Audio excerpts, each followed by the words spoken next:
All right. The wait is over. The college football playoffs begin this weekend. One game on Friday, three games on Saturday, and we started trickling down from 12 to 1. This is the Bearing Down the Gridiron on the Playmakers Squad Sports Network. Live on YouTube, live on Facebook, and live on LinkedIn. And the show starts right now.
I feel blessed, that's evident. I'm the best I've ever been. Okay. So if they ask you how I feel, What's up? I'ma tell you I feel amazing. I feel blessed, that's evident. I'm the best I've ever been. So if they ask you how I feel, What's up? I'ma tell you I feel amazing. I feel blessed, that's evident. I'm the best I've ever been. I am. So if they ask you how I feel, What's up? I'ma tell you I feel amazing. I feel blessed, that's evident. I'm the best I've ever been. That's right. So if they ask you how I feel, I'ma tell you I feel amazing. What's up, good people? How you doing? Happy holidays. We are literally 7 days away from Christmas Day. Hope you're getting ready for that. And we are 2 weeks away from 2025. Yes, this year of 2024 is almost over. Hope this year has been good to you as it's been good to me. But yes, I am here. The playmakers in the building, bear down the gridiron, because the CFP playoffs begin this weekend. The first round starts on Friday and Saturday, and we start from 12 and we work our way down to number one. Who's number one in the land? Who will take home the first ever 12 team college football national championship? And I'm here to talk about it. We're gonna get into some other thing. I got some couple of news and notes for you, and I think I'm gonna talk about some coaching changes that have taken place. Some noticeable coaching changes, should I say? Okay, some noticeable ones.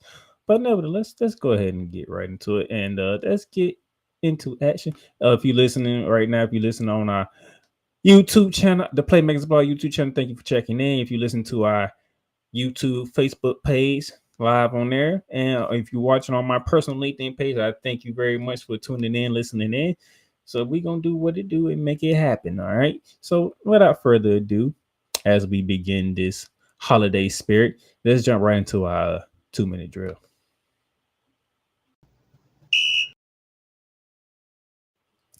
And to begin our 2-minute drill, speaking of coaching changes that have taken place, I have an interesting one here.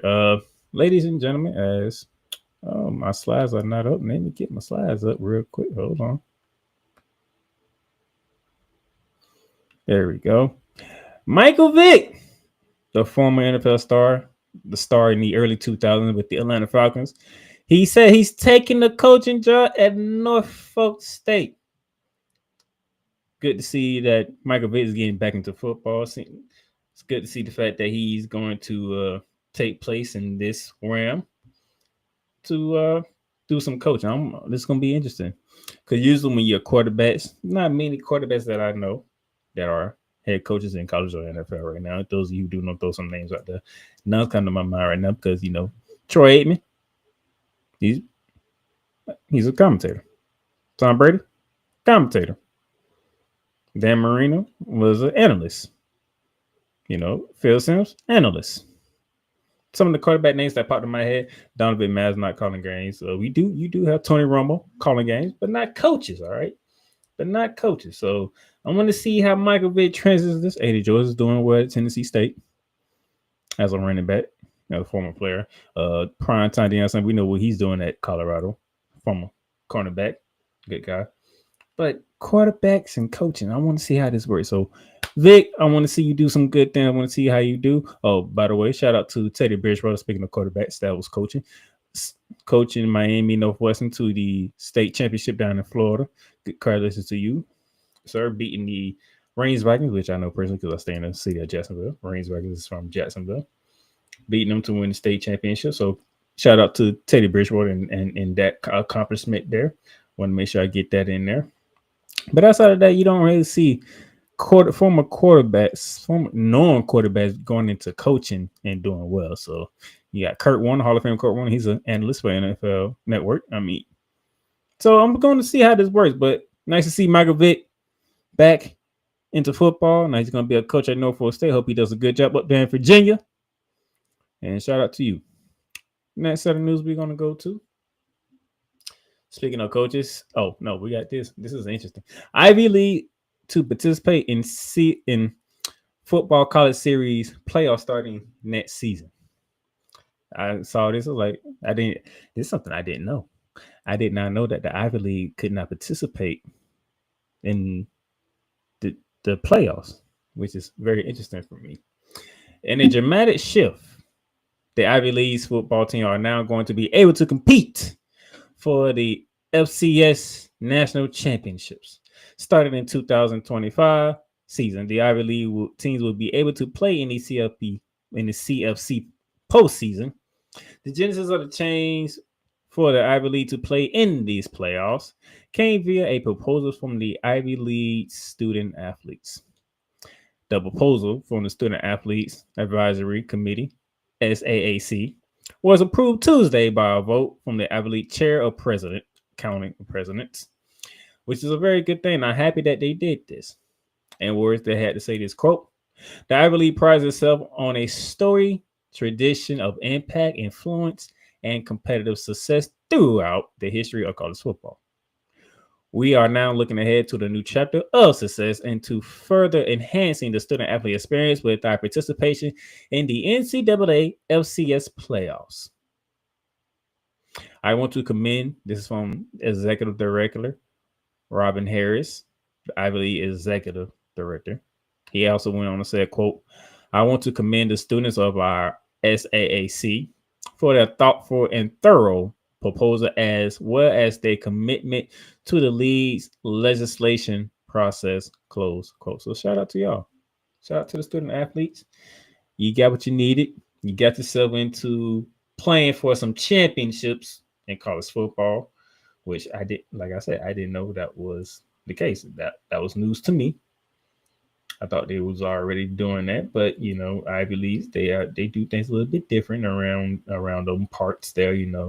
The Yales of the world, the Harvards of the world, the Princetons of the world, stuff like that. But hey, good progress. They are making progress, and that's all you can ask for is progress. And that's what they're doing. They are making progress. So you can't ask for much more than that.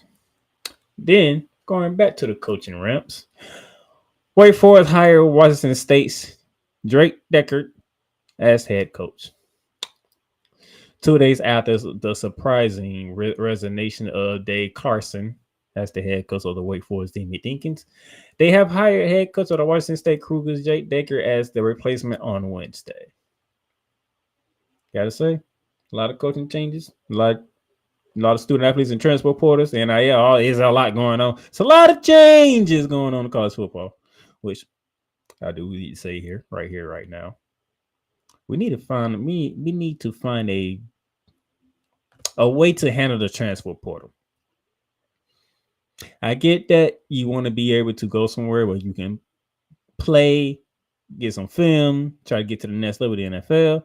But we need to do something with the transport portal. The transport portal should not open right after the last week of the regular season or conference championship week. Okay, because you got bowl games and you got the college football playoff. We need to do something with the scheduling wise with the transport portal. Wait till after the season starts. Well, it's kind of difficult because winter, fall/winter semester ends at this point in time. Spring start at this point. It's a lot of things, so we need to find that little window where it's good for the game that to have the transport window open at a certain point in time and close. Why not also hurting the student athletes when it comes to scheduling classes, making sure they get into the school for grade reasons or GPA reasons, whatever the case may be. We need to find a way to make sure we can balance that out because there's so many transfers, and the reason why Marshall is not playing in their bowl game, which I was looking forward to with them against Army, because their whole damn team transferred. Basically, that kind of sucks. I was looking forward to that Independence Bowl game between them. You had the Sun Belt champion against the American champion. I was looking forward to that game. You got a high scoring team. Both teams won their conference championship in blowout fashions. I was looking forward to that game, but I can't because they had a coaching change at Marshall, and then the whole damn team say we're going to the transfer portal. We got to do something about that. I'm just all I gotta say. We have to do something about that. All right. So that is your 2-minute drill. We're gonna take a break here. When we come back, I think I'm gonna dive into some coaching news. Yeah, I think that's a good idea. We'll be back. Whether it's news, the largest egg producer finds bird flu in chickens at a Texas plant, weather, devastating tornadoes rip through the heart of the United States, inspiration, a breast cancer survivor completed the journey of chemotherapy and now begins a future one of matrimony or sports. Michael Jordan is shown on a photo with Diddy. LeBron James has a video extolling the virtues of a Diddy party. This has been yet another beating a dead horse presentation. We got you covered. BS3 Network, in association with Comey Media Incorporated, proudly present The Morning Shift with Cole Johnson. Live every weekday at 8 a.m. Eastern, 7 a.m. Central.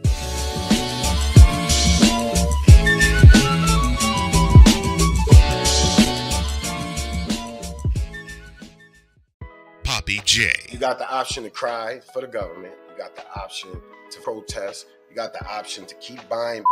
But this is also an option. Wise El Jefe. We're the first tech geeks. We're the first gamers. We're the first everything.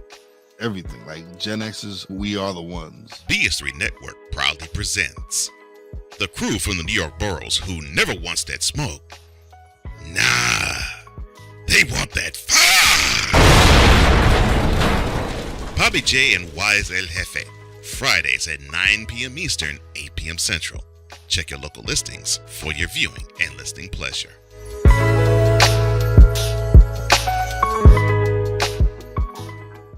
WWE Shop is your online source for all things WWE.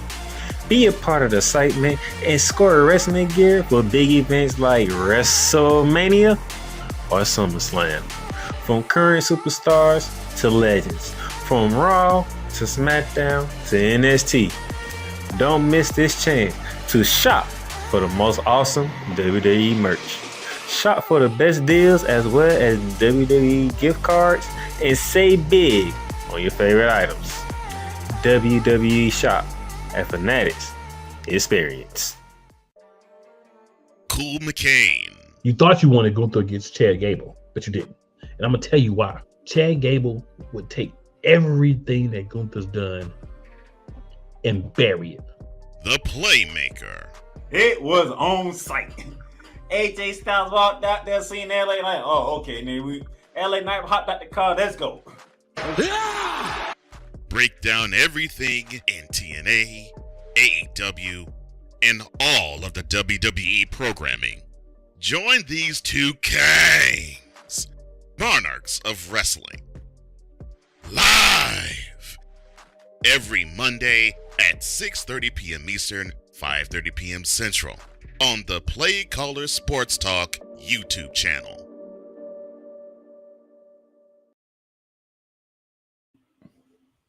All right, ladies and gentlemen, welcome back to Bearing Down and Gridiron on this Wednesday, December 18, 2024.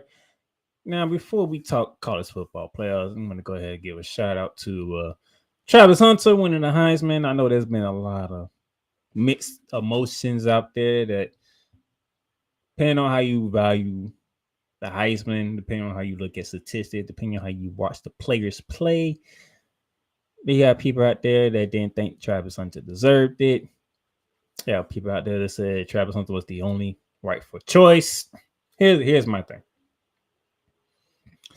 You could have went either way, and I said this last time we did Bearing Down the Gridiron after they made the whole Southwest selection with Cole Johnson and Brian Snow on the program. You could have go either way. It doesn't matter. You could do a coin flip. Ashton Genty get to. I have no problem with it. I want to give it to him. He had a hell of a season. He almost 2,500 yards rushing.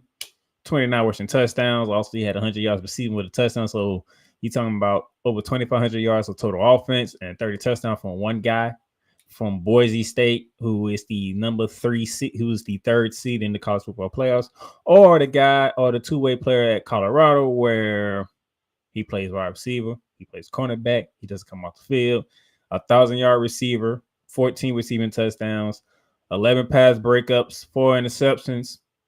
The man, he is an Iron Man. Either way, depending on how you look at it. Travis Hunter, hell of a season. Great job. You'll be a top 5, top 10 pick in the NFL draft. Deservedly so. Looking forward to see what you do on your way out. I think you playing against BYU in that Alamo Bowl. By the way, if you haven't read my blog on the Playmakers blog website, the bowl games outside the bowl games outside the CFP you should want to watch. BYU and Colorado is definitely on that list. Travis Hunter, Shedeur Sanders, they last go around. Plus, it's 2 Big 12 teams going at each other who never played, by the way. So when we went through that whole talk of who's going to win the Big 12 out of the 4 teams, which ended up being Arizona State winning over Iowa State, and you had BYU and you had Colorado, they never faced each other. So we get to see what happens in the bowl game. With everybody put somebody beat it. Well, we know that from Colorado side. We haven't heard anything from BYU side, but nevertheless, shout out to you. Speaking of Ashton Genty, the Maxwell Award, Best Offensive Player, and he also got the Best Running Back Award. Cam Ward got the David O'Brien Trophy for being the best quarterback. So, got to get the awards out the way. Just want to make sure that we understood. We got the awards out the way. Now, before I continue on, shout out to my big brother Wise at Hefe for having Bearing Down the Gridiron on the World Rise Radio. You will catch that this Saturday, right before the SMU Penn State game. Okay, right, leaving you right to the SMU Penn State playoff game. So that'll be something for you to watch, something for you to listen to on your way to doing whatever, getting you ready for the CFP playoffs round 1. All right. Also, 502 American Angel Radio. Shout out to y'all as well. Now, let's get to it. Let's talk coaching changes, shall we? Now, let's coaching changes. It's only 3 we're going to talk about because this is only 3 that really piqued my interest. All right. You see Bill Belichick. Yeah, Bill Belichick is on here. Rich Rodriguez in the middle. And then on the far right, ladies and gentlemen, that is Scott Frost. Okay. Now, who we starting with first? Oh, we're starting with the biggest name first. Chapel Bill now. It's no longer called Chapel Hill. It's called Chapel Bill because Bill Belichick is now the head coach of the North Carolina Tar Heels. The 6-time Super Bowl champion head coach for the New England Patriots. Spent the year off and he's been doing TV inside the NFL with Ryan Clark and company. Weekly appearances on the Pat McAfee show on Mondays. Okay. But Bill has been a man who wants to coach. He didn't really get no offers from the NFL. The only real offer he got was Atlanta, where he Morris got the job. North Carolina, they say they was parting ways with Matt Brown after the North Carolina State game, which they did. Terrible season for North Carolina. I mean, you gave over 70 points to James. No disrespect to James Madison. James Madison got a hell of a squad. But they went to Chapel Hill, in this case Chapel Bill, and dropped over 70 points on you. They scored over 50 in the first half. You kind of seen the writing on the wall after that game, by the way. So we have a 6-time Super Bowl head coach champion. A man who was, I forgot how many games he's away from having the all-time wins record for the NFL, but Bill wanted to coach. Now, is it a 1-year time there? I think he has a 5-year deal. I think it's a 5-year deal, $50 million contract, if I remember correctly. But there are still rumors out there that it might only take him 1 year to get back into the NFL. That's what the rumors say. I'm not saying news. I'm saying rumors, not news, rumors. Okay, that it might be 1 year, one and done for Bill Belichick because he has a $1 million buyout. That's really what it is, a $1 million buyout from when I read the news reports from ESPN, Fox, and all that stuff. Nevertheless, I'm interested to see how Bill Belichick does in North Carolina. He's in college now.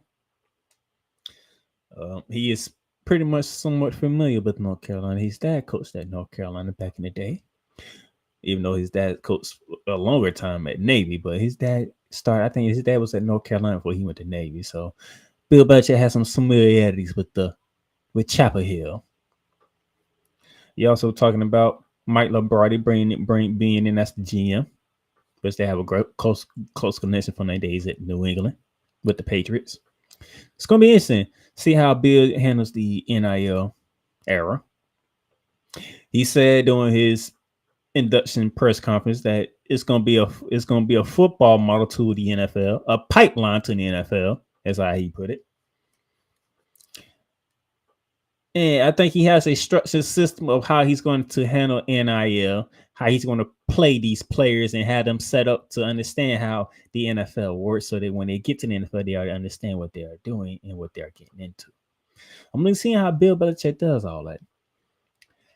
I want to see how Bill Belichick is going to recruit these players as well.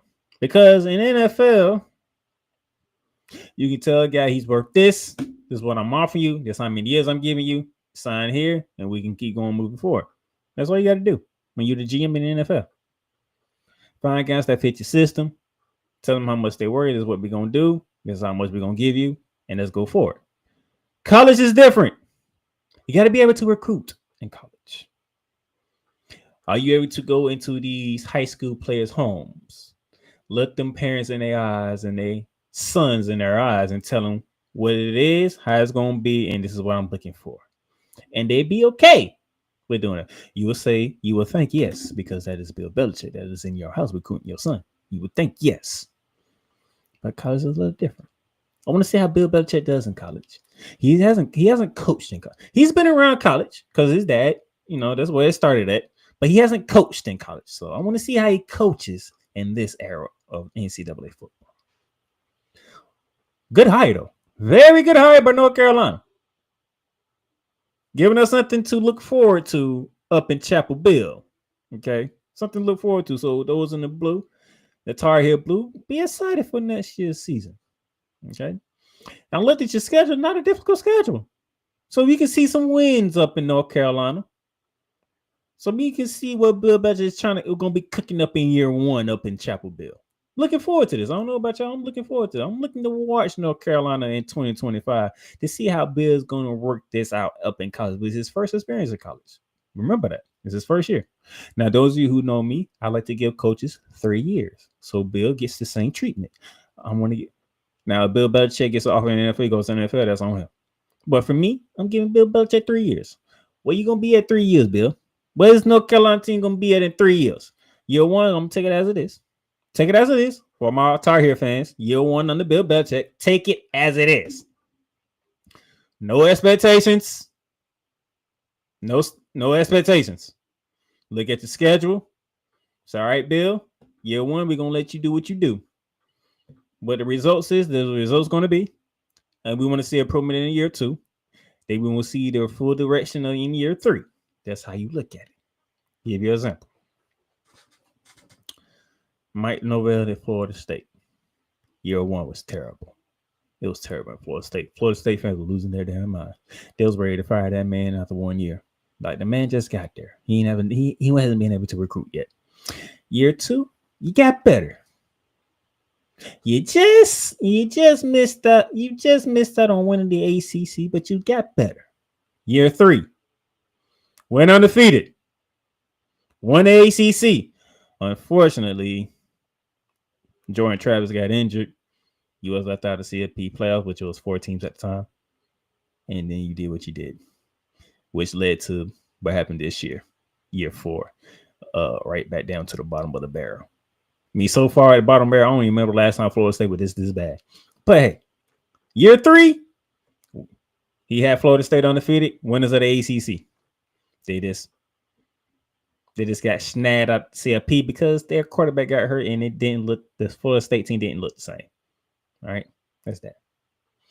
Let's go to my team. I use my team as an example. Billy Napier for the Florida Gators. Year 1, yeah, okay. But it's year 1. I took it as it is. I think it was like 6-6, something like that. Year 2, yeah, okay. Doing better. Made a bowl game. No, year 1 we made a bowl game. Got beat by UCF in the bowl game. We didn't even show up for that game. Year 2 was bad. What we did at Florida State in year 1 of Billy Napier, they did to us last year, and we didn't make the bowl game this time. Okay. This season, it was year 3 for Billy Napier. Came in with the number 1 schedule. The number 1 schedule in all the college football. The number 1 schedule. It's a worth start. Blown out by Miami. Blown out by Texas A&M. A little shaky. Got to win at Mississippi State, who was terrible, by the way. Looking down. But we didn't even hit the gauntlet yet. We didn't even get to Georgia, Texas, LSU, Ole Miss, LSU, Ole Miss. We ain't hit that gauntlet yet. So we sent, I think it was 3-3 at the time, 2-4 at the time when that gauntlet hit. Because, by the way, because we went to Tennessee. We could have beat Tennessee, but we lost. Our quarterback throwing a touchdown. He threw a touchdown pass and tore his ACL. Like, how unfortunate was him and the Gators. Okay. Graham Mertz, shout out to you. Thank you for your 2 years of service down in Gainesville. Appreciate it. You was a leader. I can tell you that you was a leader. Even after you got injured, you stayed around with the team. You stayed around DJ Latway, and you was a leader. Thank you, sir. He get hurt throwing a touchdown pass. We lose that game. In overtime, by the way. In overtime. You talking about the Tennessee Volunteers? You have the same Tennessee Volunteers that's in the college football playoffs. That team. Another team that's in the college football playoffs and the ACC champions, the Georgia Bulldogs. They won in the 4th quarter. Because right before halftime, DJ Larry got hurt when we was up 10 at the time. We had to bring in a 3rd string quarterback. Even though Carson Bed threw 3 interceptions. The fact that DJ Larry got hurt and we had to play in the 3rd string quarterback, we didn't look right. And Georgia was able to survive that game. It's looking terrible for Florida. Go to Texas, go to Austin, Texas, and we get our ass whooped as expected with a 3rd string quarterback going against that Texas team who is trying to bounce back from losing to Georgia and trying to rewrite the ship and all that good stuff. We get our ass whooped. It's looking dead. We still got LSU. We still got Ole Miss before we play Florida State, and we trying to get to 6 wins to be bowl eligible. Trying to get to 6 wins here. It's looking dead. And by the way, LSU and Ole Miss was ranked, and they are fighting for make it to Atlanta. Well, LSU, they came to the swamp, and their season drowned. They're right then and there in front of Brian Kelly's face. And then the following week, I think LSU was ranked 22 at the time. Then the following week, and this is after the ADs gave a vote of confidence to Billy Napier, say he'll return next year. That point after that Texas ass whooping, turned the whole season around because we knocked off LSU, who was ranked 22nd in the swamp in their end of their season. You have 9th ranked Ole Miss coming in now. Now they ears are perked though. It's like they just took out one of our competitions. So now we handle business against them, and other things keep happening. We might move up. But guess what? Lane Kiffin saw his season get drowned in the swamp as the number 9th ranked team, and their chances of going to the CFP and playing for the ACC championship went up in smokes down in the swamp. We are bowl eligible all of a sudden, knocking off 2 ranked teams that we had no business knocking off. That Florida Gators team came with confidence. They knew their coach was coming back, and they started playing some football. And of course, we did what we did to Florida State. Won 7 games this year. The number 1 ranked schedule in going into the season. In year 3 of Billy Napier, and we handle business. We get to a bowl game. We have Tulane coming up Friday at 3:30. Give these new coaches 3 years. That's all I'm saying. Give them 3 years at least. Just give them 3 years. Year 1. Just let year 1 play out. Just let year 1 play out and handle business. Then you'll say, all right, this is where we started at. So we want to see improvement. Not significant improvement. That's the improvement. You just want to see some type of improvement. Or 1 game better, 2 games better, 3 games. We want to see improvement. Then year 3, you want to say, all right, now I see the direction that you're going in. I like it. I'm agree with it, or I disagree with it. It's going in another direction. That's how I do it. Year 3, Billy Napier came in, did what he had to do, shaky start, finished strong. Good. I can look forward to year 4, and pretty much we're running back the same schedule. That's pretty much what we're doing. We pretty much got the same schedule running it back. So we should see how that goes. But yeah, give Bill Belichick some time. If you want to stick around for 3 years, for the whole 5 years, let him stick around for the whole 5 years and see what he does. If he dips in for the NFL after year 1, hey, he's an NFL champion, what you expect. But those in Chapel Hill, give him 3 years at least. Let's give him 3 years, see what he can bring, see what he can build up, and see what he can do. That's all I'm saying. All right. Look at, he got his own short sleeve hoodie. See, North Carolina understood the assignment. Gotta give them kudos for that. They understood the assignment. So looking forward to that. Now, returning home coaches. Well. Coaches who were successful at one place left, and now they are coming back home. Starting with Scott Frost. He's returning to UCF. Now, when I went to UCF for that 1 year, Scott Frost was the head coach. Just to let y'all know. It's good to see Scott Frost returning.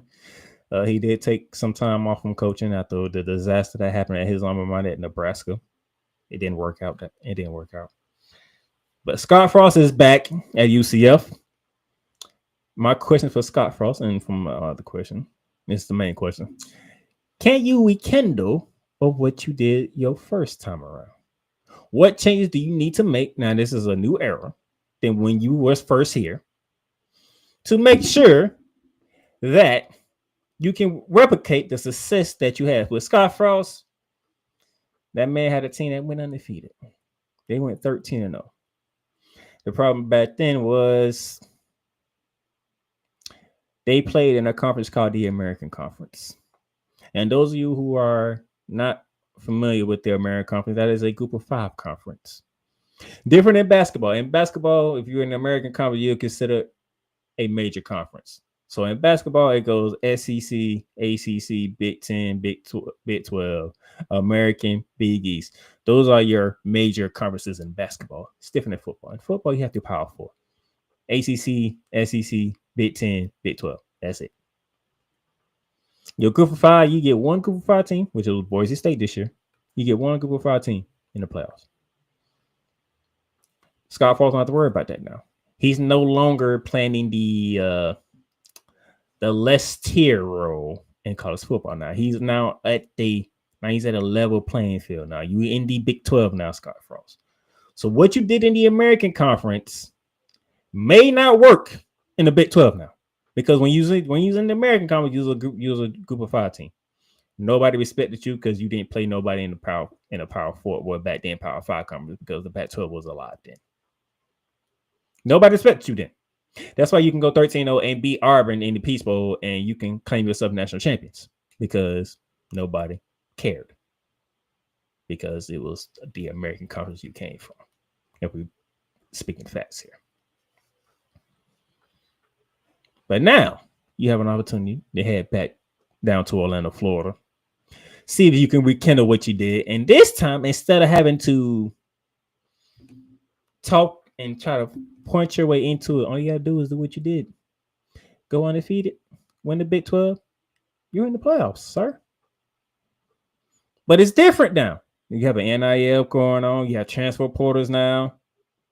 So it's more than just recruiting high school players. Can you get the transfer portals and get those players in there to come to UCF, come down to Orlando? And Orlando's a very good city, by the way. No, I don't think anybody would complain about going to Orlando here. If we're being completely honest.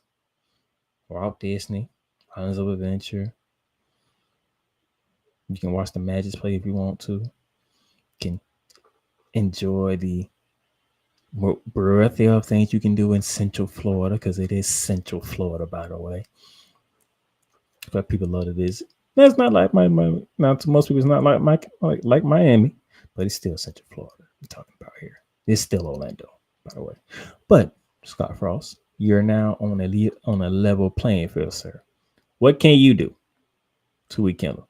Still gonna give you the same 3 years that I just talked about. I'm still gonna give you the same 3 years. You don't want to be what it is because you haven't been here in a while.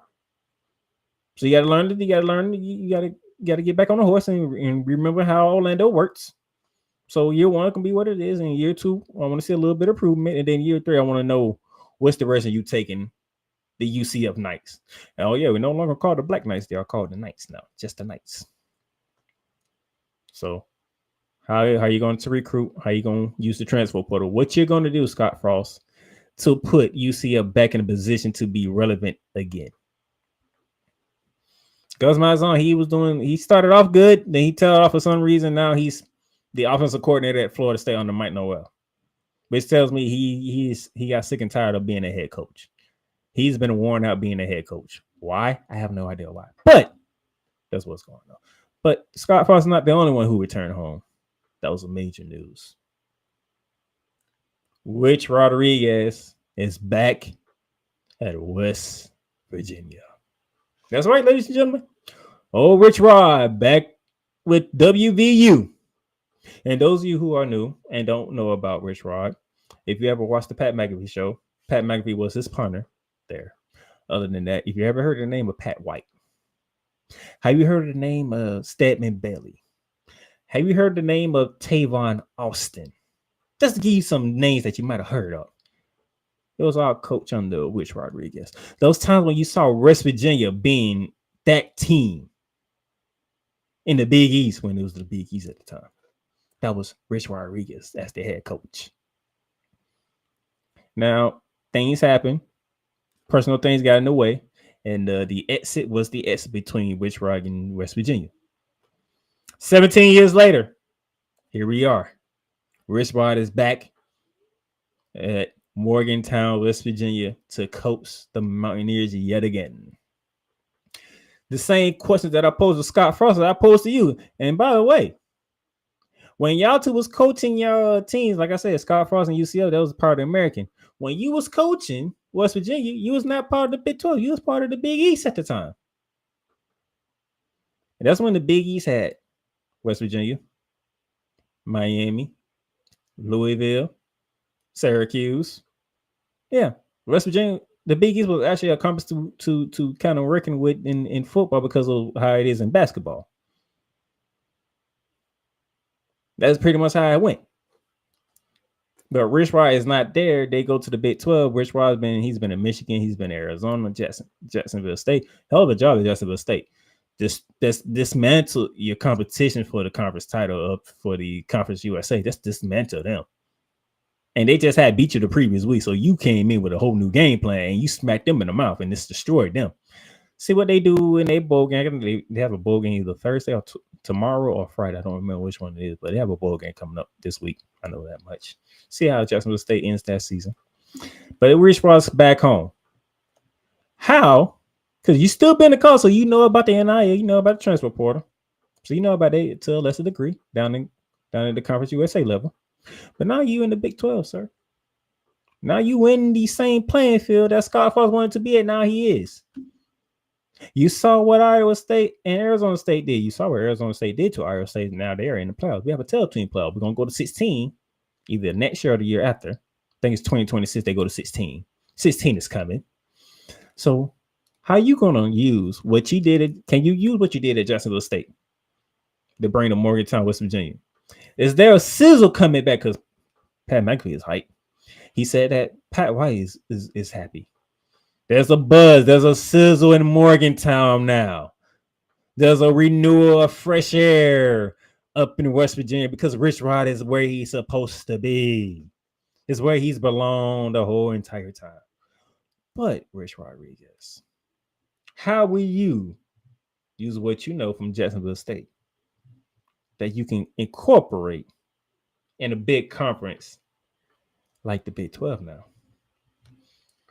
Where all you have to do is win your conference and you're in the playoffs. You might actually get a bye too, because we don't know what they're going to change this whole bye thing.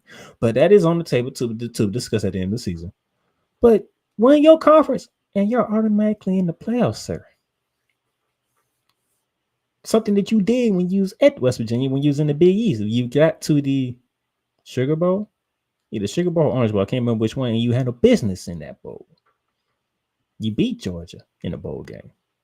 You beat somebody else in the bowl game. I can't remember off the top of my head. You have New Year's 6 wins on your resume. They weren't called New Year's 6 wins, by the way. Those called something else. But you have those on your resume at West Virginia.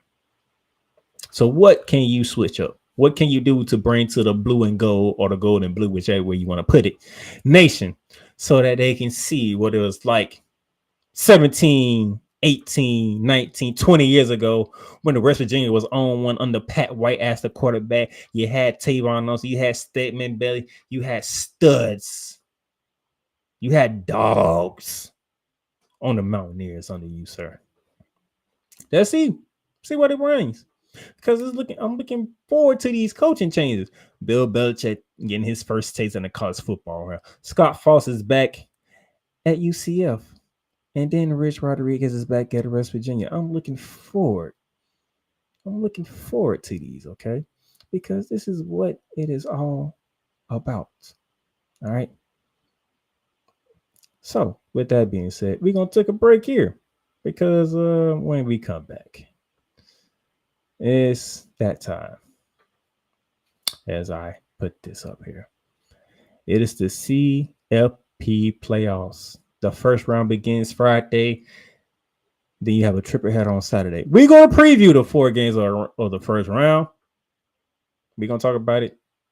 And let's see how this 12-team playoffs get us started on our road from 12 to 1. Everything Boston. I love you morons. New Kids on the Block, New Edition. Dear whatever the law firm is. Sincerely, the U.S. Supreme Court. Ben Affleck, Matt Damon. Go yourself again, Jason Whitlock.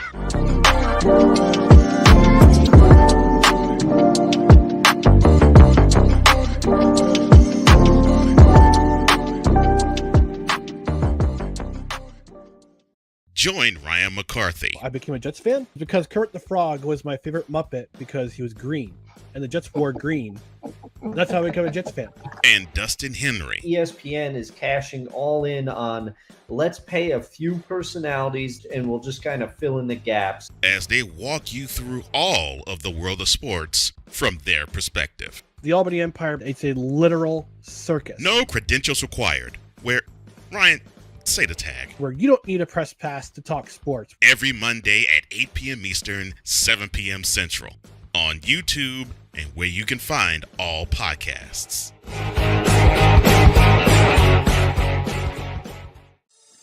Shop hats and official sports gear at Liz. Liz is the leader and #1 destination for hats, gears, and everything that moves you, making it the perfect shop for fans to find official sports hats, merchandise, and gear. Represent your team, your town, and your style with a snapback adjustable fitted hat or beanie.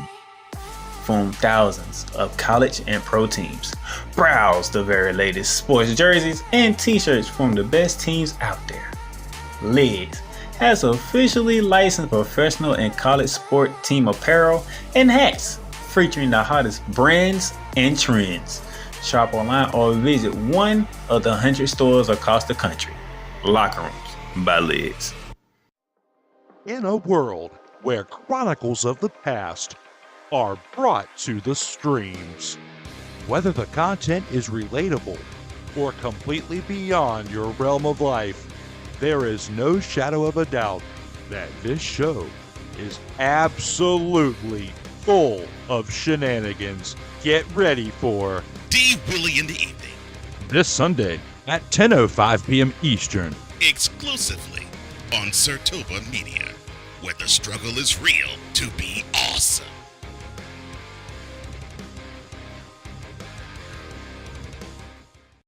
Oh, yes.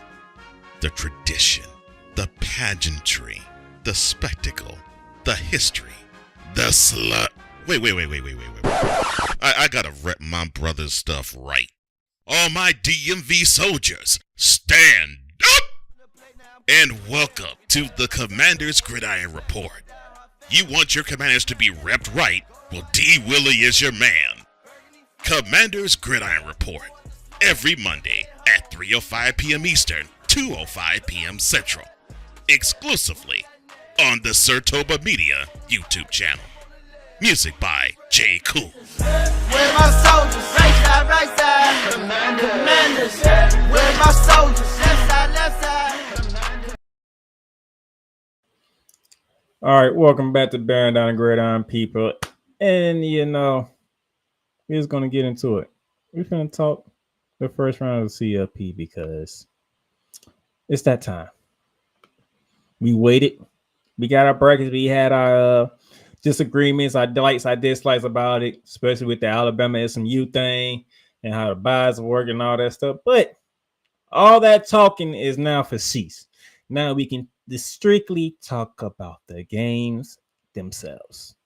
The first round begins on Friday, ladies and gentlemen, December 20th, 8 p.m. ABC, ESPN, as the 10th seed Indiana Hoosiers, led by Coach of the Year, Kurt Cinetti, who took an Indiana team that was down in the dumps of the Big Ten. And he came over there with a lot of his JMU players. That would be James Madison. Came over. And they have put this program in a position that it never thought it would be in this quickly. In the playoffs, 11-1 on the season. The one loss coming to the Ohio State at the Horseshoe in a top 5 matchup. They're the 10 seed. They are in South Bend for a Indiana showdown with number 7, the Fighting Irish of Notre Dame. Notre Dame has been a team that cannot be reckoned with ever since the loss to Northern Illinois in week 2. They have ripped off 10 straight wins, none of which has been particularly close. That last game they played was back on November 30th, Thanksgiving week. But the USC chosen in that rivalry game for the Georgia lady was good for the first 3 quarters. And then in the fourth quarter, Notre Dame took over to win 49-35. They took on an undefeated Army team at one point in time, and they beat them 49-14. They took on an undefeated Navy team at one point in time, beat them 51-14. Notre Dame has been on one, but so has Indiana. Those who just, this the battle for Indiana. It's the battle to get to the quarterfinals of the college football playoffs. Now, what you have here, you have one team that likes to score points. I mean, after Indiana lost to Ohio State, and that was 38-15. That next game, that was the other in-state rivalry with the Purdue Boilermakers, and they just beat them down 66-0. And outside of the Ohio State game, they had scored 20 points or more in every game. And outside of the Michigan game, when they won 20-15, outside of that, they have put up 30. And that's about in every game. Yeah, I mean 30. Florida International 31-7. Western Illinois 77. They went to UCLA and put up 42. Hosted Charlotte 52. Maryland 42. Northwestern 41. Nebraska 56. Washington 31. Michigan State 47. These dudes put up points. There's no way around it. They put up points. They can score. But here's the thing. They have a quarterback in Curtis Rook, who is over 2,800 yards passing. That is 2,827 yards passing with 27 touchdowns to 4 interceptions. On the other side, Ryan Leonard, the quarterback for Notre Dame, just over 2,000 yards passing, closing in on 2,100 yards passing with 16 touchdowns and 5 interceptions. As you can tell, Notre Dame doesn't really do passing like that. They are a running team, though, because Mr. Love, the running back for Notre Dame, has 15 rushing touchdowns on the season. And he's closing in on a 1,000-yard season. But Indiana can run the ball, too. Mr. Ellis has 800 yards rushing with 10 rushing touchdowns. This is going to come down to some defenses. Now, shout out to Kurt Cincinnati, Coach of the Year. Very deservedly so, because nobody's seen this turnaround in Indiana in year one under you. And you have done a hell of a job, sir. Okay, got to give you credit. Speaking of coaching, Marcus Freeman is expected to get a long-term contract extension from Notre Dame. Didn't see that coming either. But I'm thinking with the fact that he got them into the playoffs in year one of the new 12-team playoffs, that they are feeling like we can hold on to Marcus Freeman for a little while longer to see how this goes and how does he involve and move forward after this experience, whenever this experience ends for Notre Dame. It's going to be 27 degrees as expected at kickoff time. 27 degrees. It's going to be cold. It's going to be cold. And we're talking this prime time too, 8 p.m. in at Indiana. 27 degrees. Ooh, it's going to be cold. They ain't say nothing about snow. It could snow. You never know. But it's going to be cold. I want to see how this goes. Because the only time Kurt Cincinnati seen a team like Notre Dame was Ohio State. Didn't go somewhere. You lost by 23. That was at Ohio State, by the way. Now you're going to South Bend in a rivalry game that has not been played in quite some time. And people that lives in Indiana, they are happy to see this game renewed and for a bigger price this time. So which defense is my question? Which defense wants to show up in South Bend? Because somebody gonna have to make a stop to give their team the opportunity to win the game. I can see both officers handling business, but what defense? Because I have seen Notre Dame's defense. Notre Dame can play some defense. They can be had, but they can play some defense too. They can play defense. So I like where this is going. So the winner of this matchup, ladies and gentlemen, want y'all to know that y'all have all your information in front of you. I want you to be very prepared. So the winner of this Indiana Notre Dame game, they will see Boise State in the Fiesta Bowl December 31st, New Year's Eve at 7:30 p.m.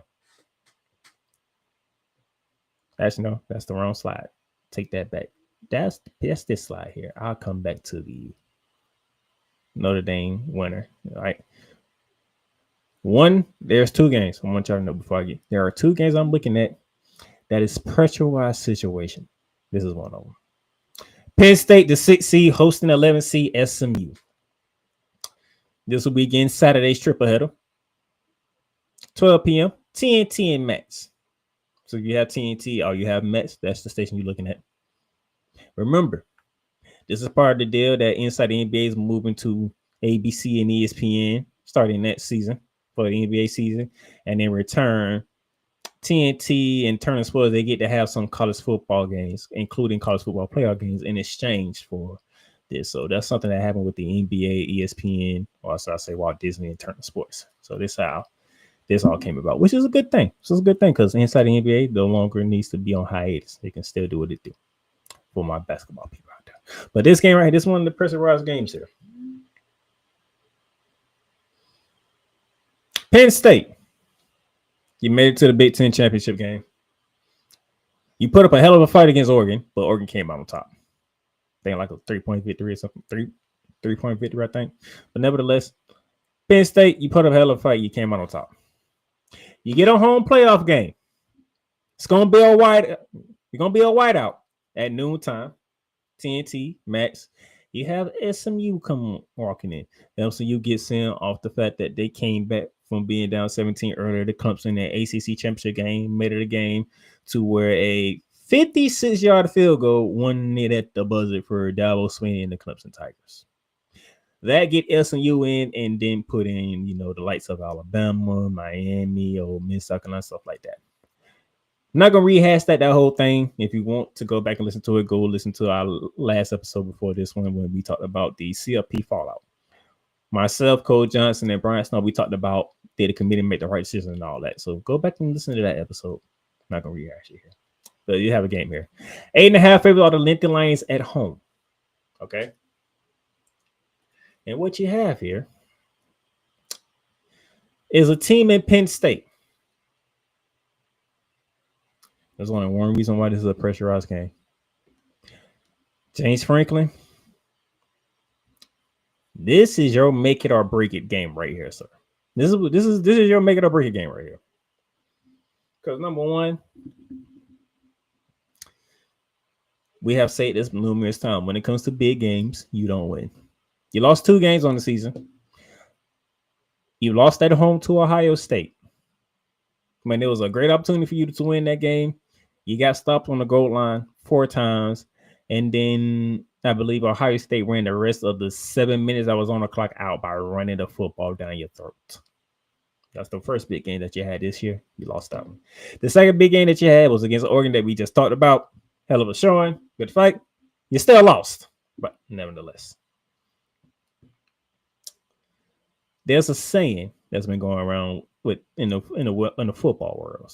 Those of you who haven't known, it goes something like this.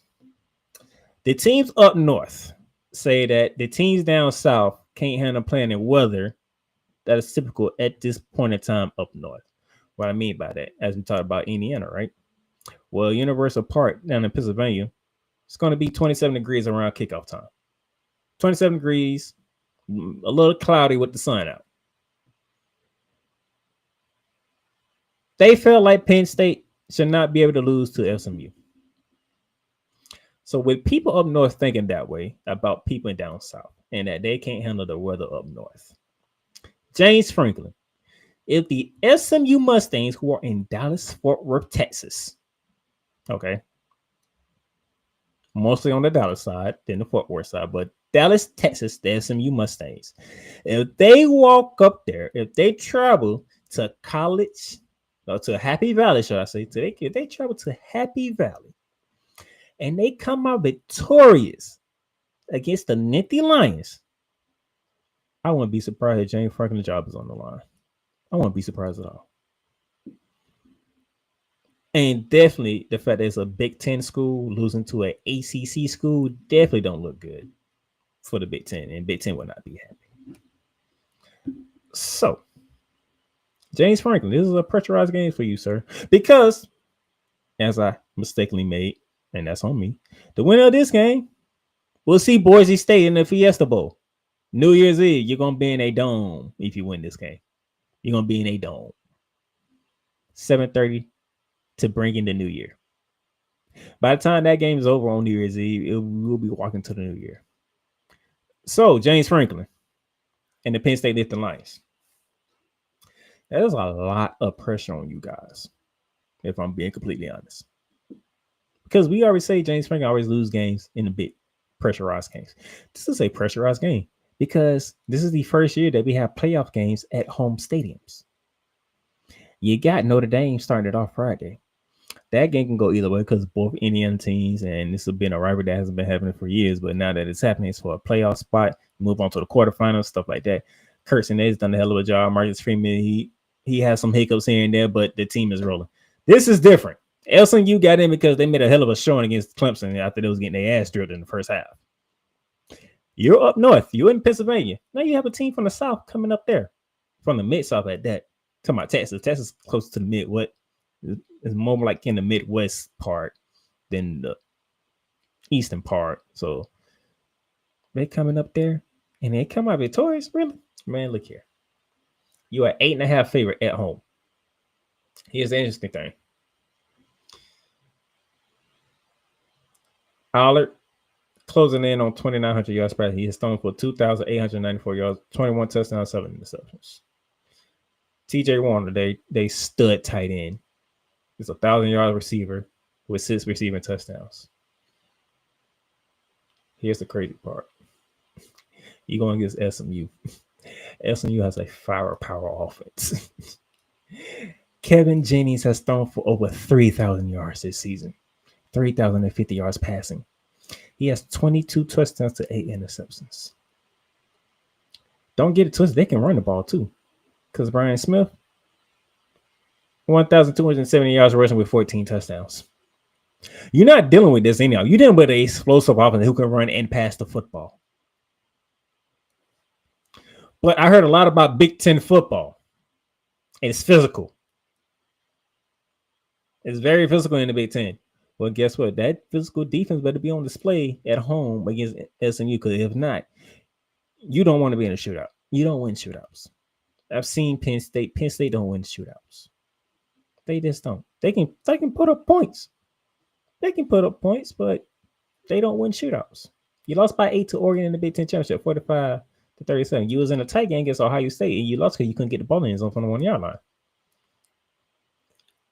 Will the pressure that's going to be heaped on Penn State be the detriment to James Franklin and company? Before I continue on, I have a guest that's joining me. Ladies and gentlemen, from the morning shift with Cole Johnson. Y'all seen him on the program several times. Here he is, Mr. Cole Johnson. Happy holidays, sir. Come on, Penn State. Oh, happy holidays to you, sir. I'm sorry. Come on, Penn State. Beat down SMU. I'm sorry. That is the fan side of Cole Johnson. I need the analyst side of Cole Johnson. I call this 1 or 2 pressurized games because it involves Penn State. Yeah. And then time to talk about Penn State, we focus on one person.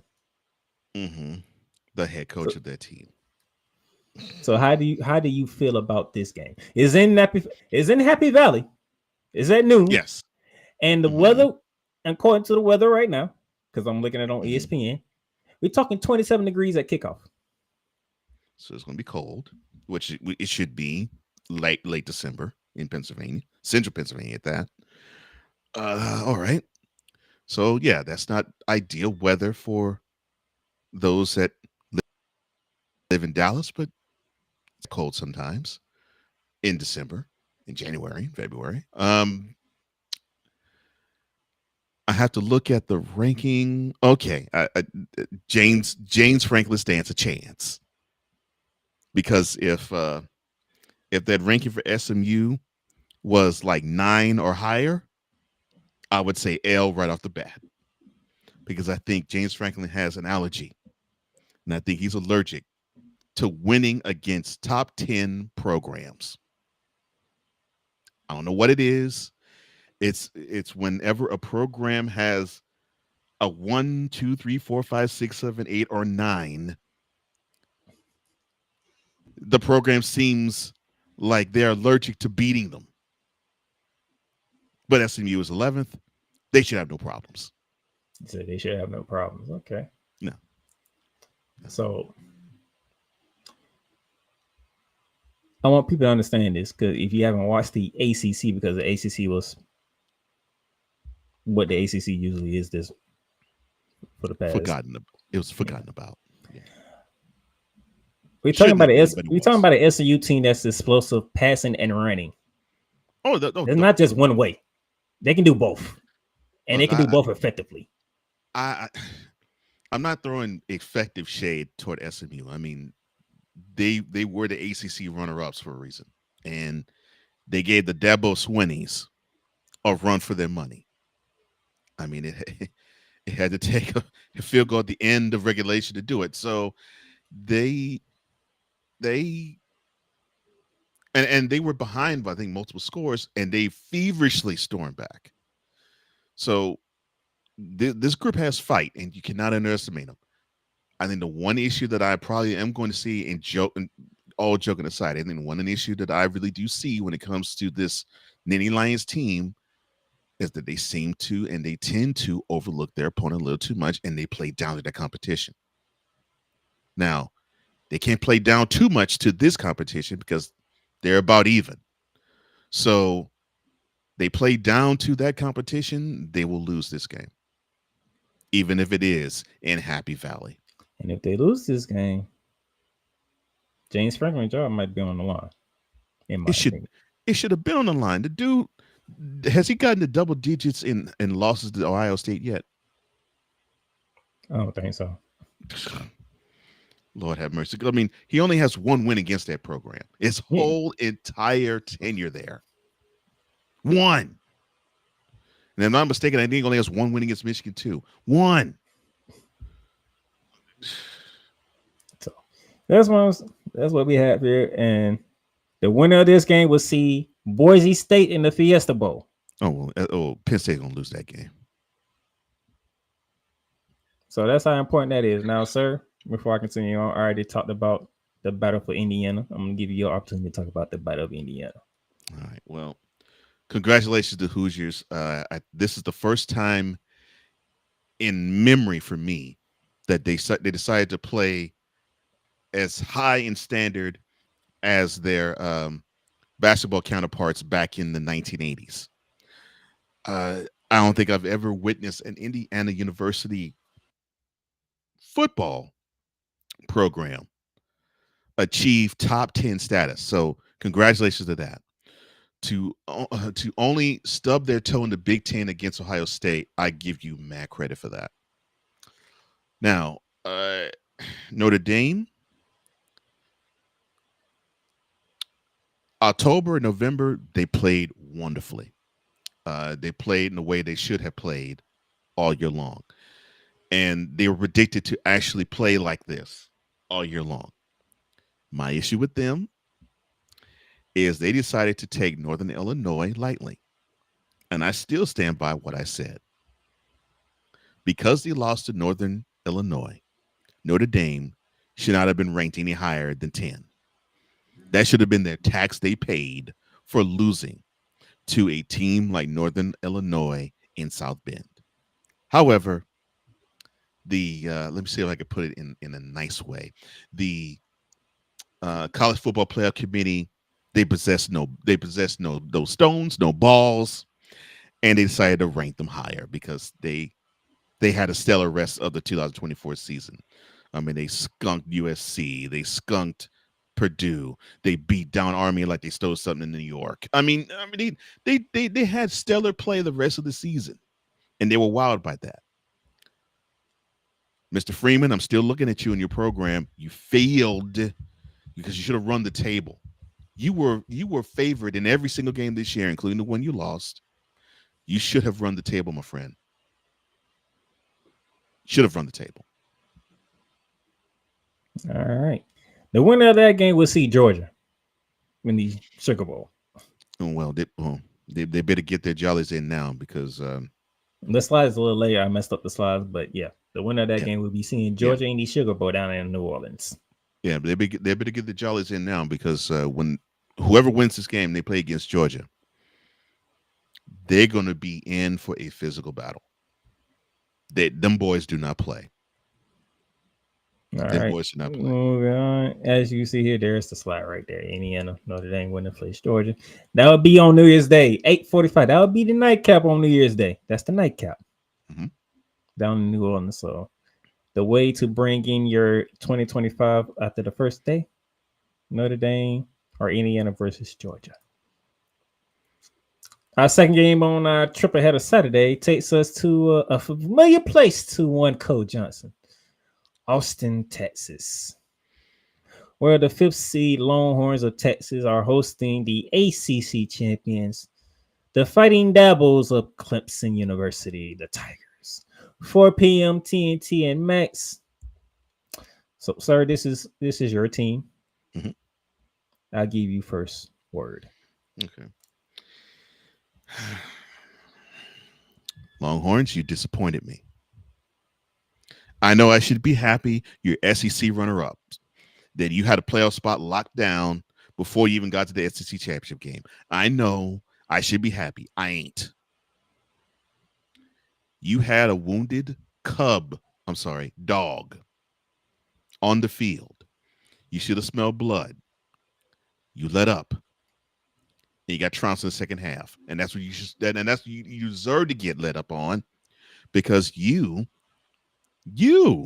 should be where Georgia is now. You should be kicked back waiting for whoever's going to be the winner of Indiana and Notre Dame to trace down to New Orleans in the Caesar Superdome and play them in the Sugar Bowl. That's what you should have been doing, because you should have played as though this team punked you by 15 points in your own crib. Oh, that's right. They did. And then you give me, except for the defense gave me maximum effort. You give me minimal effort most of the way. You had a good drive here and a good drive there, but you gave me minimal effort.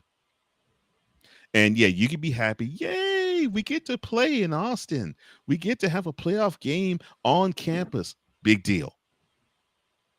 The goal ain't to get here. The goal is to get a national championship, and the goal is to make it as easy as possible to get there. You should have had the number 2 seed locked down. You failed. Now, take that energy of the failure, beat down the Dabo Swinney's, and then when you go on and play, I think it's Arizona State, beat them down. No. Yeah, beat them down severely. So now for Clemson, you stubbed your toe when you played Georgia.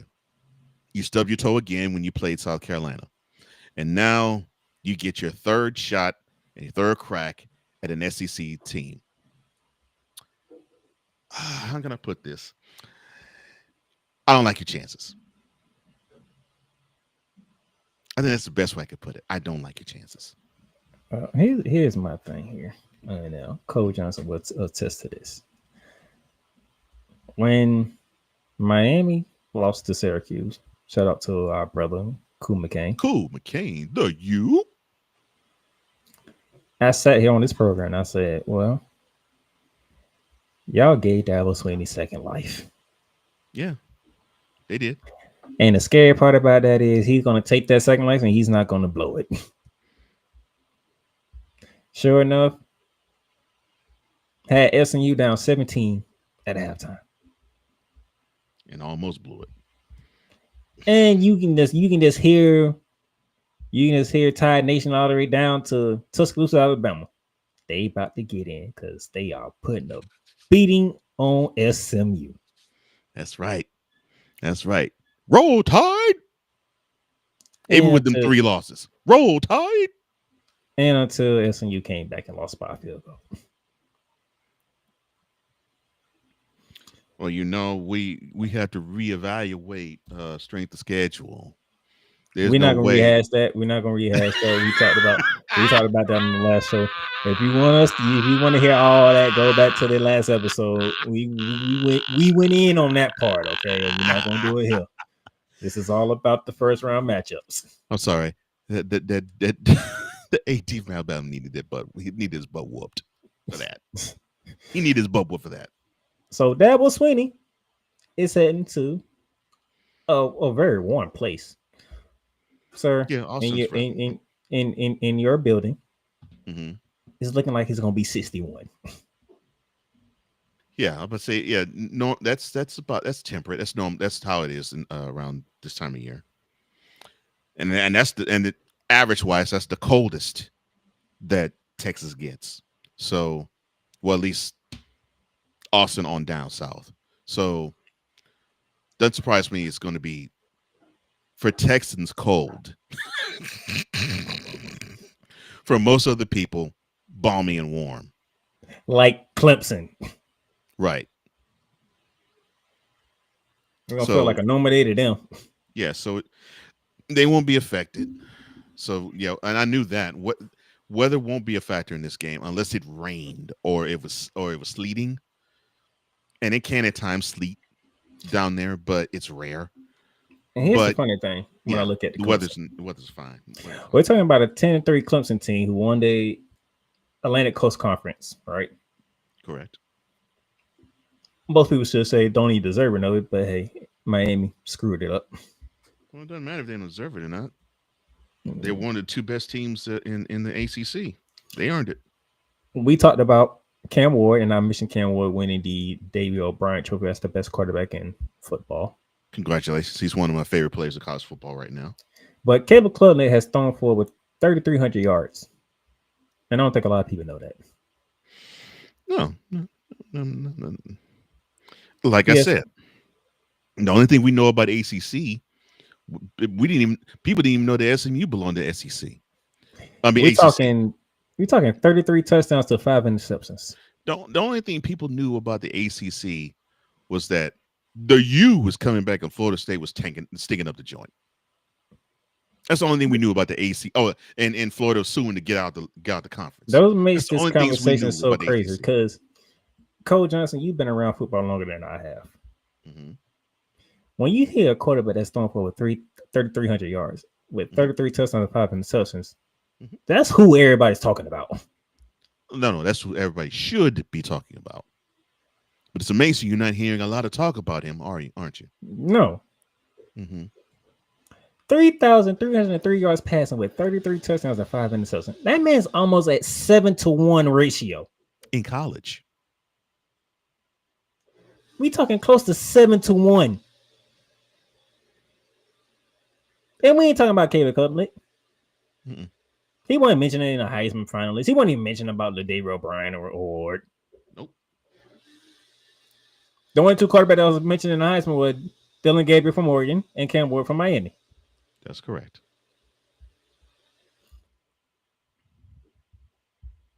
So I'm looking for. This tells me Clemson has an offense when it's clicking. It does. But as you said earlier, this is their third crack at a Southeastern Conference team. Mm-hmm. We're talking about a conference that plays defense. Georgia held them to 6 in week 1. South Carolina walked into the ACC's Death Valley and held them to 14.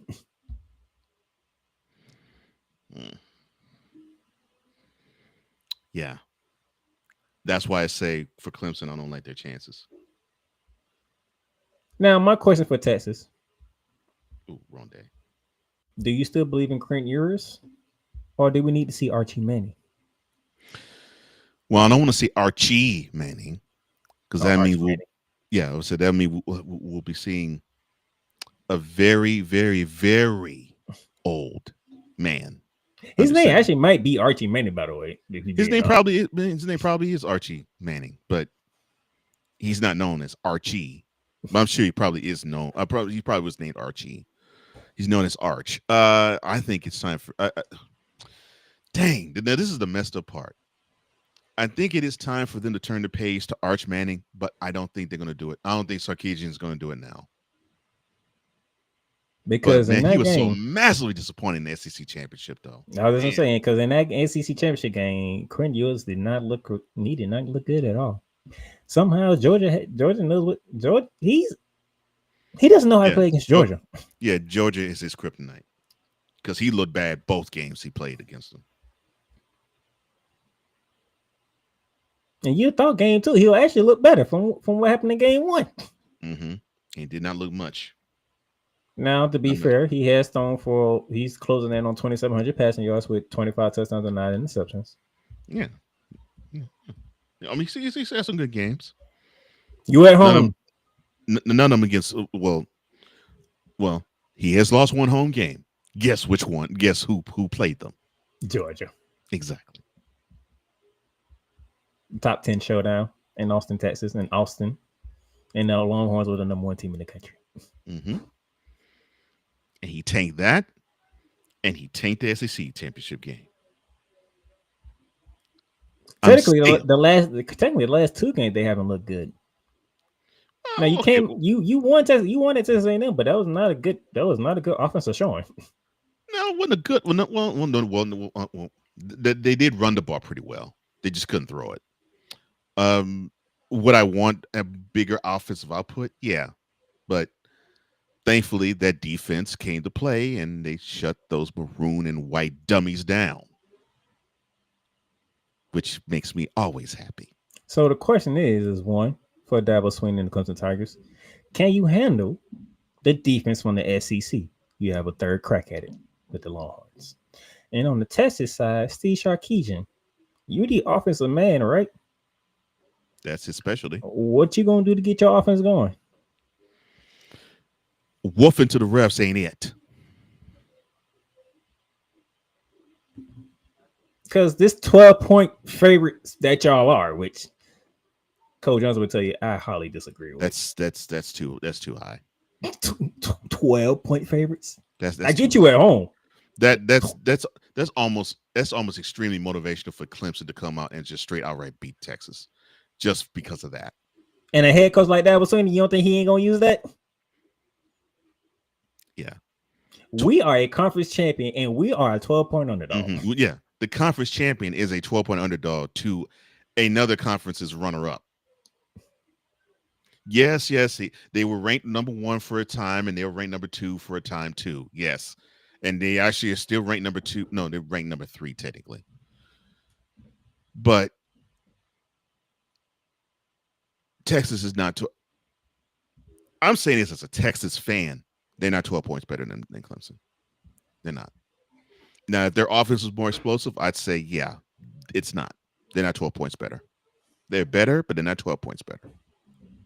That's just I don't like that number. I'm just all I'm saying. I just don't like that number. I really don't.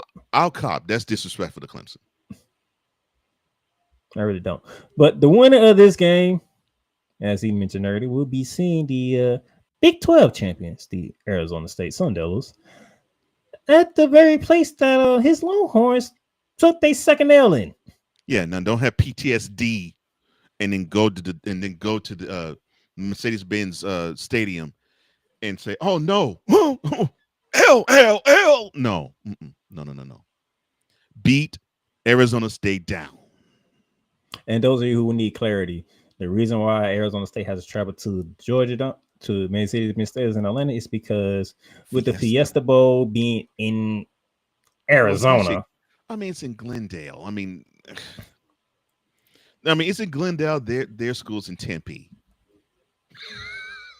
which both are in the Phoenix area. Yes, I get it.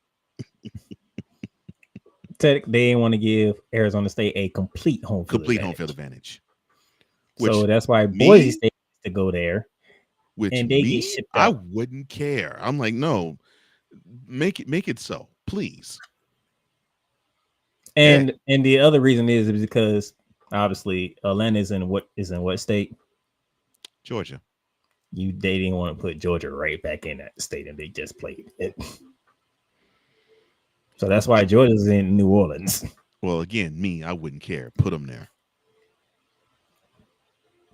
But so those who need clarity, that's what it is. I get it. They NCAA wants fairness. They want a neutral site game feel. I get it. Bump that. This is Arizona State won the Big 12, put them in the Fiesta. Since Georgia won the SEC, put them in Mercedes-Benz Stadium. So that's why it's the way it is. Okay. Mm-hmm. But yeah, winner of this game will be seeing Arizona State. New Year's Day, 1 p.m. That's 1 p.m. That's going to kick off. Yes, the early game of the 3. That's going to kick off the New Year's festivities. So Boise must be the Rose, right? No, Boise is playing this New Year's Eve. Oh, they're playing New Year's Eve. That's right. New Year's Eve. So that's orange then. Okay. No, that would be the Rose. No, that would be the Fiesta Bowl. Oh, Fiesta. Oh, I thought the Fiesta was the day after.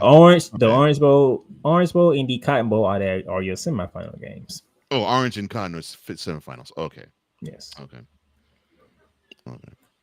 And then my second pressure point game of round 1 takes us to the final game of the first round. Saturday night, the nightcapper at the Horseshoe of Columbus, Ohio. December 21st, 8 p.m. ABC ESPN. The Tennessee Volunteers from the Southeastern Conference travel to the Horseshoe to take on the 8th seed Buckeyes of Ohio State. If you notice, that I said I had 2 pressure point games, and if you also notice, they feature 2 Big Ten teams. Mm-hmm. Now, I wonder is why it the you same featuring this reason? one. Is it the same reason, playmaker, or why you said the same thing about Penn State? Yes, it is. Because on Ryan Day's behind, Ryan Day's on more of a hot seat than James Franklin, in my opinion. Well, I think Ryan Day will be fine. Now, if Tennessee decided to chuck their orange and white and decided to put on the maize and blue, then that hot seat will be hot. No, that hot seat is already hot. And forget the T, put the M on the helmet. No, that hot seat is already hot. There have been some rumblings, Mr. Cole Johnson, that a former Buckeye is in line to get that job. Who, Eddie George? No, Mike Vrabel. There's some rumblings about Mike Vrabel heading to old Buckeye Nation. There's some rumblings. Okay. No, I said rumblings. I didn't say news. I said rumblings. I know that's what there's a difference. That's why Ryan Day will be on the sideline 2025, and he'll get his butt kicked in when they go to Ann Arbor. Now, let's break. And yes, I'm saying this 11 and a half months from the game. Yes. Ohio State gonna get whooped by Michigan and Ann Arbor. I'm sorry, my bad. The Fins has been recorded. It's been said on numerous programs. The fans have turned on Ryan Day. They have been turned off by Ryan Day. And why? Because you lost to a woeful, and I do mean woeful, Michigan team in the Horseshoe. I thought they turned on him the last time Michigan beat them in Columbus. No, Michigan won a national championship, so that kind of softened the burden. They won a national championship. That don't matter. Ohio State was considered a national championship contender that year. There was, but you have to realize Michigan won the national championship. Nothing you can do about it. Then you come into this year, you have the highest paid roster in college football, $20 million. Not highest paid roster. When did we think we would ever say that about a college football team? Exactly. $20 million of NIL on this roster. You had a big game against Oregon. You lost by 1 for stupid reasons, but hey, we will get past that stupid stuff. But I love that quarterback scramble. That was beautiful. That was genius. Speaking of the stupid reason. All right, you had another big game. You had to go to Penn State. You shut them out the end zone from the 1-yard line 4 times. Great goal line stand. Yeah. And then you proceeded to run the rest of the clock out by running the ball down their throats in front of their own people. As we talked about earlier when we talked about Penn State. You would actually think that Ryan Day actually possessed a brain. Ran the ball down their throat and ran the rest of the clock out. Penn State didn't even see the ball. And we're talking about there was still almost half the quarter left. That's how bad that was. And that's why James Franklin got what he got that the week after. We had another big game at home against Indiana.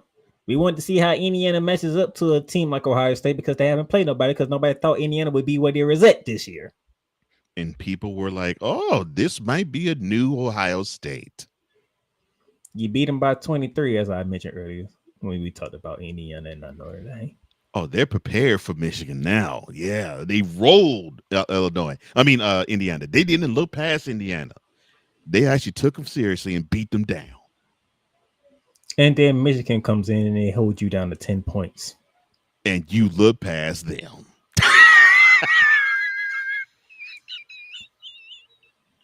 Rivalry week, and you knew Michigan had 3 games on you. And this Michigan team was terrible, horrific, horrendous. Yes. You know they can only do one thing. All they could do is run the ball. And guess what they did to you? Run the ball. To a 13-10 win. All they could do is run the ball. That's the only thing they could do. They barely could stop the run. They barely could stop the pass. They barely could throw. All they could do was run. You knew this, and you still get whooped. But I got to give you credit, though, Ohio State. I got to give you credit, Mr. Day. You all showed more fight at the end of that game than you did the 60 minutes prior. If this was another program, I would have some words for the Ohio legislature, but this is not that program, so I'm gonna say that to two other people to handle that for me. SOFT. Soft. And one of the person that's gonna hand that for me on his other program would be that man right there, Coach Johnson. Because that's soft. Straight up soft. Oh my gosh. If I had this was another program, I would. Anyway. Ohio State, I'm gonna give you the same treatment that I gave James Franklin in the Penn State Nittany Lions. Now I'm looking at it. It's projected to be 28 degrees at kickoff time. And we talking prime time. Here's the difference. Tennessee, it can get that cold. Versus Texas, it rarely can get that cold. You can get that cold in Tennessee.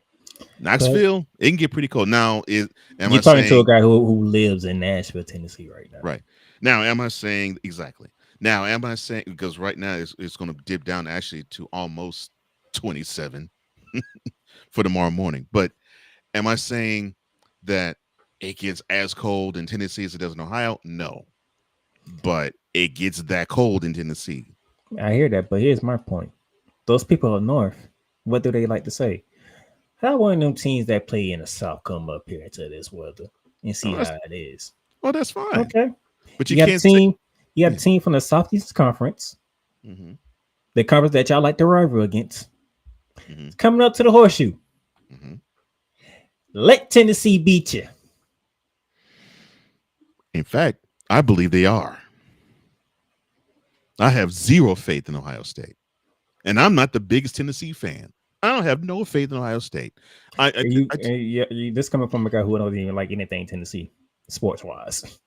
Not really, except for maybe the Predators, but that's besides the point. I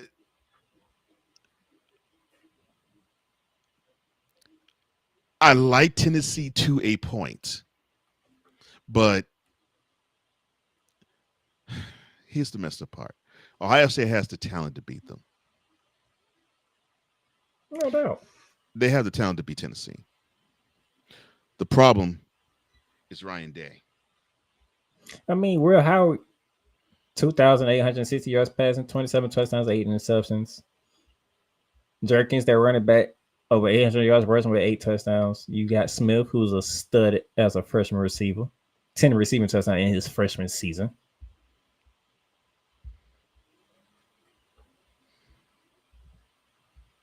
But, y'all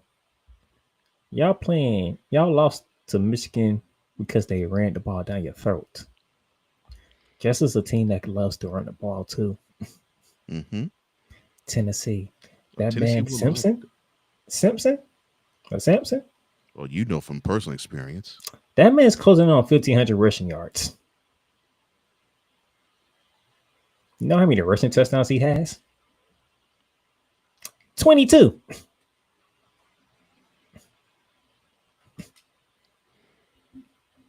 If Michigan, all I think Michigan do is run the football. Now you're going against a team who can pass and run the football, and they are more deadly running the football.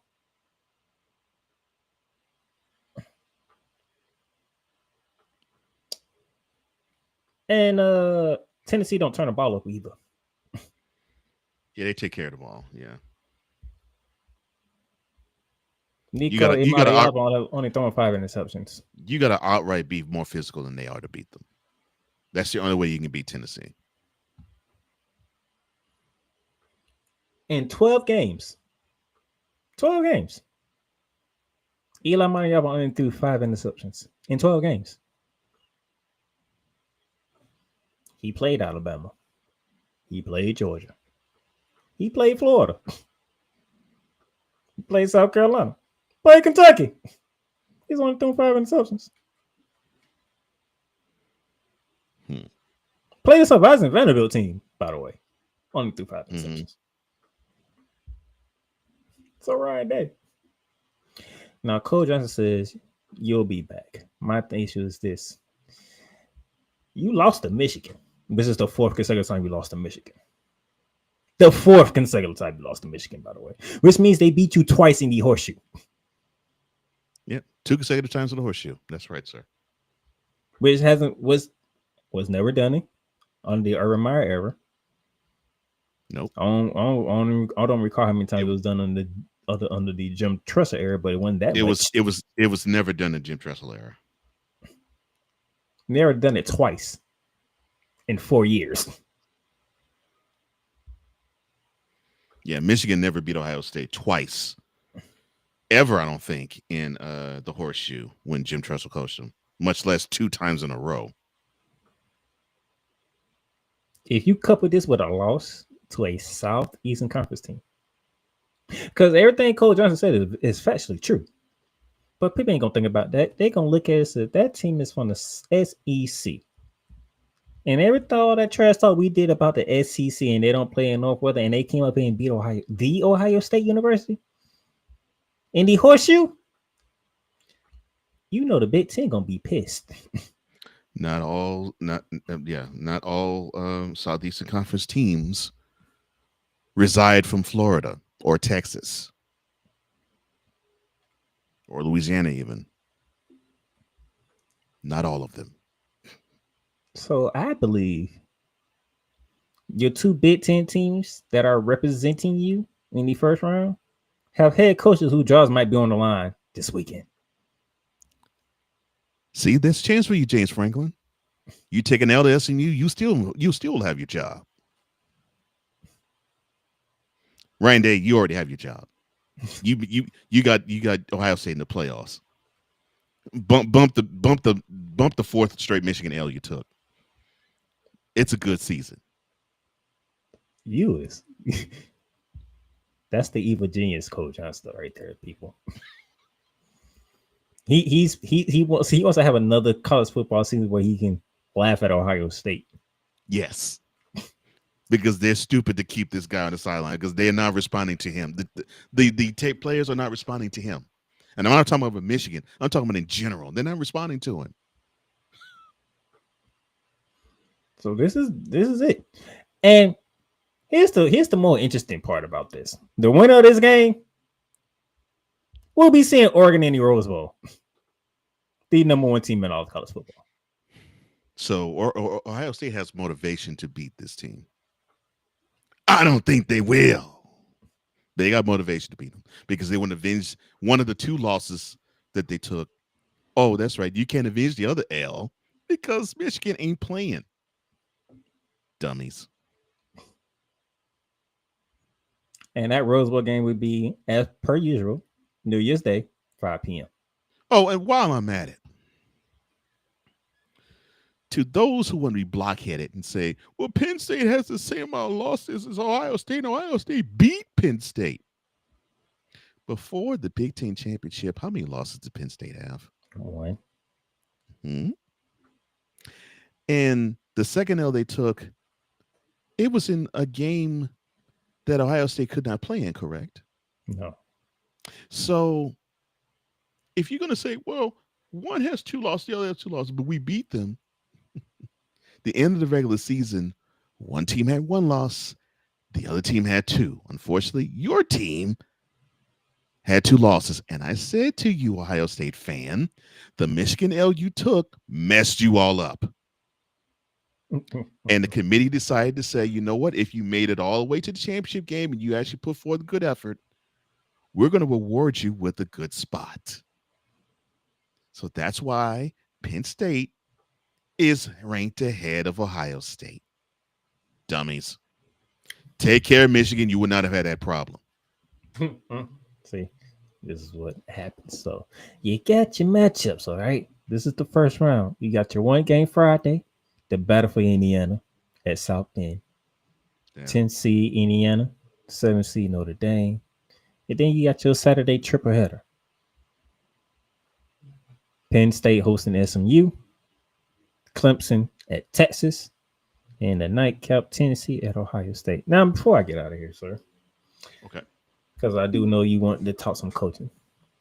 So I already did this, so I'm gonna give you the floor. So I'm gonna go back and we're gonna make this happen. Starting from the beginning. Lord. So you had your coaching changes. The noticeable coaching changes, these three right here. And first up, Bill Belichick is in Chapel Hill. Chapel Bill. That's hilarious. Well, this one is really simple. This is understandably the NFL saying to Bill Belichick, the game has passed you by, son. You're too old. You're too decrepit. And we don't like your, we're on to Cincinnati. Don't ask me no questions. You all suck. I don't want to do these interviews. I hate press conferences. Then I want you to be in one of those press conferences because they think you're boring and you wanted more control than people were willing to give you because they saw the years after Brady was there, and they saw that they saw that the Patriots were playing pretty much as horribly as they are now. So this basically was an indictment to the from the NFL saying, Bill, none of the 32 teams want you. If you want to coach, do it in another league. Voila, he is now North Carolina's head coach. All right. Then we have returning home coaches. Scott Frost is coming back to UCF. But a different UCF because they are now in the Big 12. Well, congratulations. I hope that you can pump blood back into UCF the way they were last decade. And now that you're in the Big 12, you won't have to put billboards all over Orlando saying we're the real champs if you go undefeated.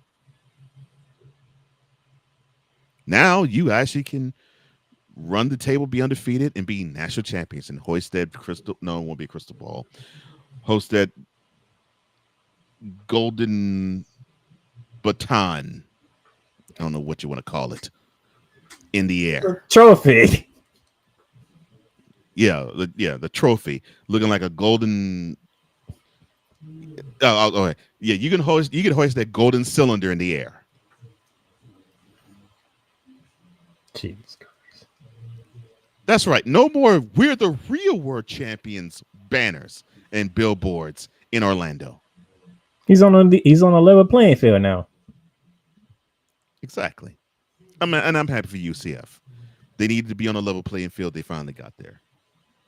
And I'm happy for them. And I'm happy for Scott Frost returning. He was a player, now he's a coach, so I'm happy he's returning there. Oh boy. I want to know what you're gonna do different, Scott Frost, because this is a different playing field now. This ain't the same when you was there the first time. No. And speaking of returning home, there was no bigger returning home than Mr. Rich Rodriguez back in Morgantown. Well, Rich, it's good to see you back in college football. We've missed you. We have missed you so much, and I hope you never left college football. Well, he was so insignificant elsewhere. I'm glad you're back. I'm glad you're back in Morgantown, and I hope everything is better with you. Oh, so you just gonna disregard him being at Jacksonville State and winning the Conference USA? Exactly. Okay. No, you knew about him because that's your stomping grounds. But still, no, Jacksonville State is in Alabama. Oh well, hey, that's still no, I'm probably close to Alabama, but still, Jacksonville State. That just goes to show how far you fell. But congratulations again. You're back in true college football college football land. Oh, and bottoms up.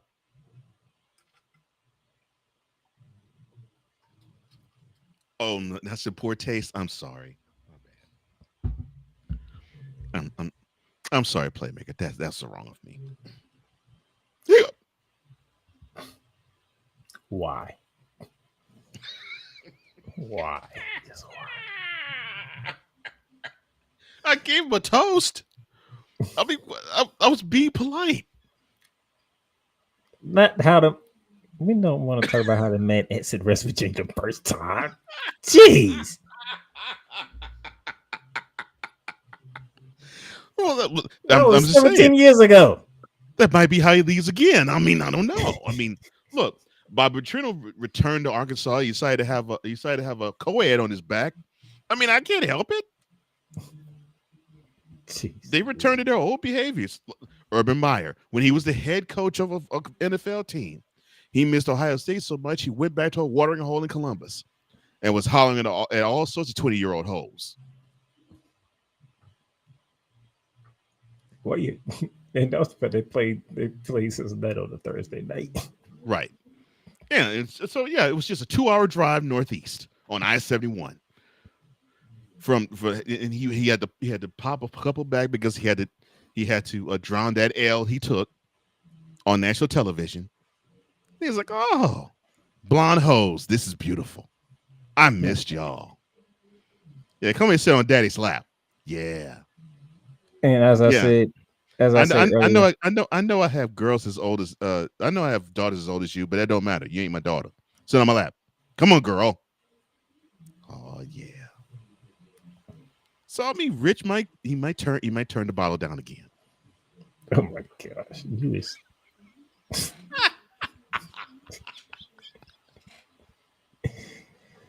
Anyway, the same thing with Scott Frost and Rich Rod. Rich Rod, you're not in the Big East no more. You're in the Big 12 now. Oh Lord. Well,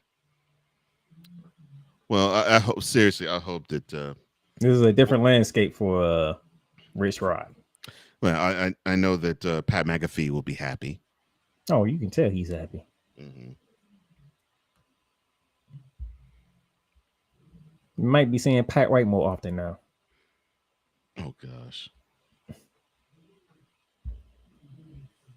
So there's a buzz in Morgantown right now with Rich Rod back in place. But which of the three coaches you looking forward to the most? In terms of that word buzz, Rich. No, but in terms of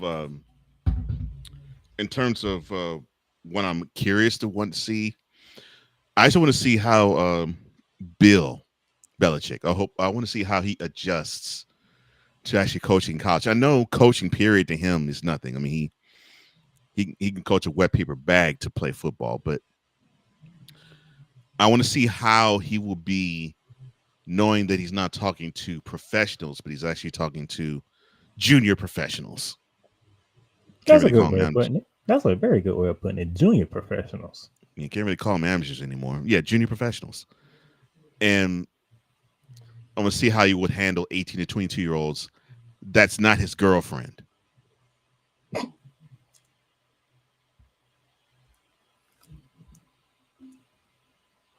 I don't know what to say to you right now. What? Did I lie? As you can tell, Coach Johnson leaves no Did I stones. say anything? As you can tell, Coach Johnson leaves no stones unturned. Okay. Did I utter a lie at any point in juncture? Jeez. I don't know what to do with you, man. I really don't. Anyway, that's all for today.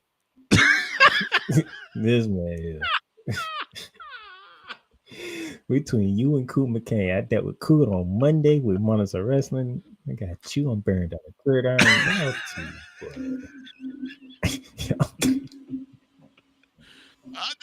I'm just speaking facts. That's all I'm doing. I can't help it. He's going to be coaching. I can't help it. He's going to be coaching guys who are not that much younger than his girlfriend. I can't help it. And the dude is 72. I can't help that. Dude is three times the age of his girlfriend. I can't help that. No comment. No comment. I'm just gonna say no comment. Oh boy.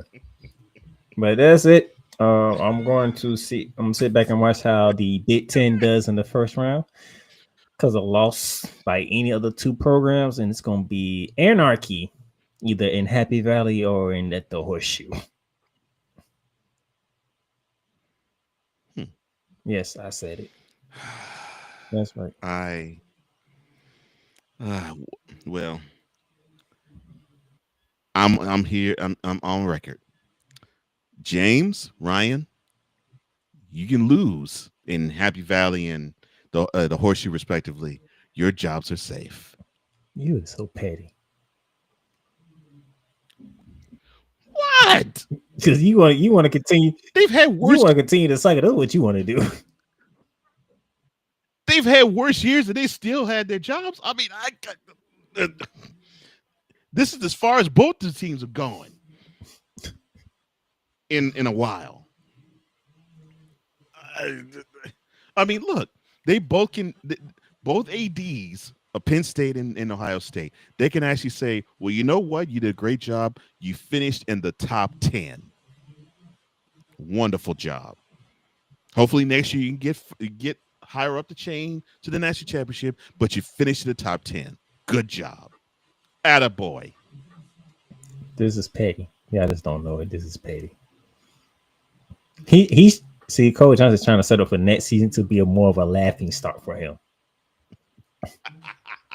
So he can come right back on his program and continue what he's been doing. Like, I told you, you were saying that you heard rumblings of Ryan Day's job being gone and James Franklin's being gone. But when we get to August and September, we actually see those two still. And when we get to November, he's gonna be saying, "See, this is what y'all get."